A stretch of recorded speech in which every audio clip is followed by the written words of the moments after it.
নমস্কার আমার প্রিয় বন্ধুরা, তোমরা সবাই কেমন আছো? আশা করি ভালো আছো। আর আমি কিন্তু খুব ভালো আছি। আজকে তোমাদের সাথে এই হিংচা ভর্তা রেসিপিটা শেয়ার করব।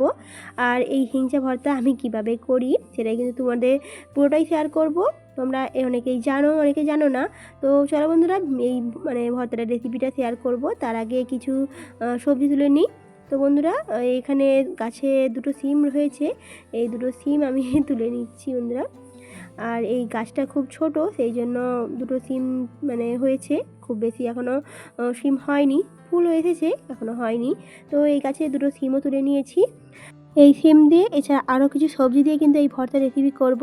এই শাক কিন্তু খুবই উপকারী, তবে একটু হালকা তিতকুটে, সেই জন্য এই শাকের সাথে আরও কিছু সবজি মিশিয়ে দেবো। এতে কিন্তু টেস্টটা খুব সুন্দর হবে। এছাড়া কিন্তু খেতেও কিন্তু খুব ভালো লাগে। তো বন্ধুরা, এই তিতকুটির ভাবটা অতটা থাকবে না।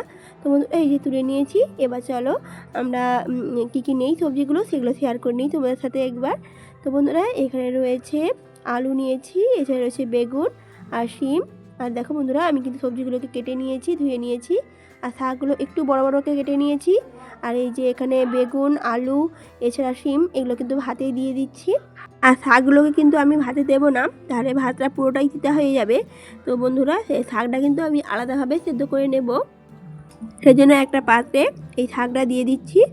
এই যে অল্প জল রয়েছে, একটু একদম লো আঁচে করে আমি এখানে সেদ্ধ করে নেব। আর এখানে নুন আর হলদি কিছু লাগবে না, শুধুমাত্র শাকটাকে সেদ্ধ করে নেব বন্ধুরা। তাই কিছুক্ষণ আমি ঢাকা দিয়ে দেবো একদম লো আঁচে, এতে কিন্তু শাকটা ভালোভাবে সেদ্ধ হয়ে যাবে। তো বন্ধুরা, শাকটা কিন্তু সেদ্ধ হয়ে গিয়েছে, দেখতেই পাচ্ছ। আর এই যে জলটা রয়েছে, এই জলটা কিন্তু আমি ছেঁকে নেব। এছাড়া এখানে কিন্তু আলু, সিম, এছাড়া বেগুন, সেগুলোও কিন্তু বের করে নিয়েছি ভাত থেকে, ভাতের হাঁড়ি থেকে, যাই হোক। তো বন্ধুরা, এগুলো দিয়ে এবার শাকগুলোকে দিয়ে আমি ভালো করে সব কিছু একসঙ্গে মাখিয়ে নেব। আর দিয়ে দেব এখানে লঙ্কা, এছাড়া রয়েছে পেঁয়াজ ভাজা, পেঁয়াজ বেরেস্তা যাকে বলা হয়।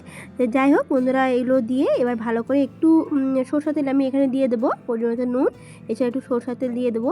তারপর সব কিছু দিয়ে কিন্তু ভালো করে আমি মাখিয়ে নেব বন্ধুরা। তো বন্ধুরা, প্রথমে নুনটা দিয়ে প্রথমে লঙ্কাটা মাখিয়ে নিয়েছি, এতে কিন্তু লঙ্কাটা বেশ ভালোভাবে মুড়া হয়ে যাবে। তো বন্ধুরা, সব কিছু একসঙ্গে মাখিয়ে নিলেই কিন্তু ভর্তাটা রেসিপি কমপ্লিট। খুব সুন্দর রেসিপিটা কিন্তু, আর খুব কিন্তু উপকারী রেসিপি। তো বন্ধুরা, এখানে আমি সরষের তেলটা যাই হোক দিয়ে দিচ্ছি বন্ধুরা।